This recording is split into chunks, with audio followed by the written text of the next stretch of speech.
இன்றைய நற்செய்தி, அவர் நம்முடைய கால்களை தள்ளாட ஒட்டாமல் நம்முடைய ஆத்துமாவை உயிரோடே வைக்கிறார். சங்கீதம் 66:9. அனுதினமும் காக்கிற ஆண்டவர் இயேசுவின் நாமத்தில் அன்பின் வாழ்த்துகள். தேவனின் தினசரி பாதுகாப்பு குறித்து இந்த வசனம் தெளிவாய் விளக்குகிறது. நமது அன்றாட வாழ்வில் எவ்வளவோ தடுமாறி இருக்கலாம், எத்தனையோ இடங்களில் விழுந்திருக்கலாம், எத்தனையோ தவறான முடிவுகளை எடுத்திருக்கலாம். சில நேரங்களில் நமக்கு தெரியாமலே ஆபத்துகள் நம்மை சுற்றி வந்திருக்கலாம். ஆனால் என்ன நடந்தது? நம்மை காப்பவர் நம்மோடு இருந்தபடியால் நம் கால்கள் தள்ளாடவில்லை.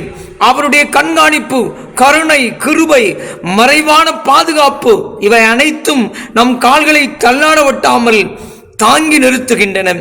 தேவனின் உயிர்ப்பிக்கும் கிருபை நம் ஆத்துமாவை உயிரோடே வைக்கிறது, காக்கிறது. சில நேரங்களில் நீங்கள் மனதளவில் விழுந்திருக்கலாம், துயரங்கள் உங்களை எழும்ப விடாதபடி தள்ளி இருக்கலாம். ஆனால் உங்கள் ஆத்துமா இன்னும் உயிரோடே இருக்கிறது. காரணம், யாராலும் அசைக்க முடியாத பாதுகாப்பு உங்களுக்குள் இருக்கிறது. உங்களை தாங்கி செல்லும் தேவன் உங்களோடு இருக்கிறார். சூழ்நிலைகள் உங்களை தள்ள முயன்றாலும் உங்களை கரம் பிடித்த ஆண்டவர் இறுதி வரை காக்கிறார். ஆகையினால் நீங்கள் தள்ளாடுவதில்லை. May God bless you. Amen.